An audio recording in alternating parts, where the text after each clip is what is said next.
looking at the result of the polls that we shared, we are of course really sorry. கடந்த ஜூலை மாதம் 26ஆம் தேதி நடைபெற்ற Olympic துவக்க விழாவில் இடம்பெற்றிருந்த காட்சி ஒன்று ஆண்டவராகிய இயேசு கிறிஸ்து சீசர்களுடன் ராப்போஜனம் செய்த நிகழ்வை இழிவுபடுத்தும் விதமாக அமைந்திருப்பதாக மிகப்பெரிய சர்ச்சை ஒன்று உருவானது. இந்த சர்ச்சைக்குரிய காட்சிக்கு உலகளவில் இருந்து கடும் கண்டனங்கள் எழுந்தன. குறிப்பாக அரைகுறை ஆடைகளுடன் ஆண்டவராகிய இயேசு கிறிஸ்து மற்றும் அவரின் சீசர்களை இழிவுபடுத்தும் விதமாக இந்த காட்சி அமைந்ததாக கடும் சர்ச்சை கிளம்பியது.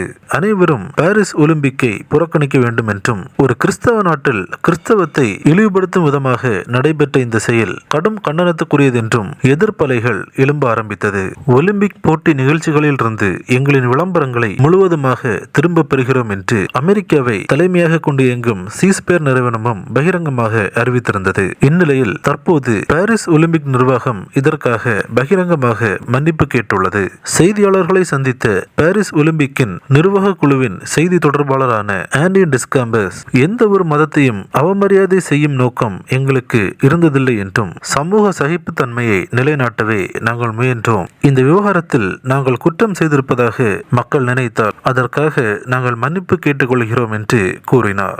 If people have taken any offense, we are of course really sorry. இந்த தகவல் தற்போது பெரும் பேச்சு பொருளாகவும் மாறியுள்ளது. அரைகுறை ஆடைகளை அணிந்து ஆபாச அர்ச்சனைகளை செய்து உலக மக்களால் கடும் விமர்சனத்துக்குள்ளான இந்த நிகழ்ச்சி எப்படி மனிதர்களுக்குள் வேற்றுமைகளை களைந்து சகிப்புத்தன்மையையும் ஒற்றுமையும் உருவாக்கும் என்று ஒலிம்பிக் நிர்வாக குழுவின் பதிலுக்கு பலரும் தங்களின் கேள்விகளை எழுப்பிய வண்ணம் உள்ளனர். இது பற்றிய உங்களின் கருத்துக்களையும் தெரியப்படுத்துங்கள். கிறிஸ்துவுக்குள் பிரியமானவர்களே, இந்த தகவலை தவறாமல் உங்கள் நண்பர்களுக்கும் பகிருங்கள். எங்களோடு இணைந்து பயணிக்க இந்த சேனலை சப்ஸ்கிரைப் செய்து கொள்ளுங்கள். தேவன் தாமே உங்களை ஆசீர்வதிப்பாராக. ஆமென்.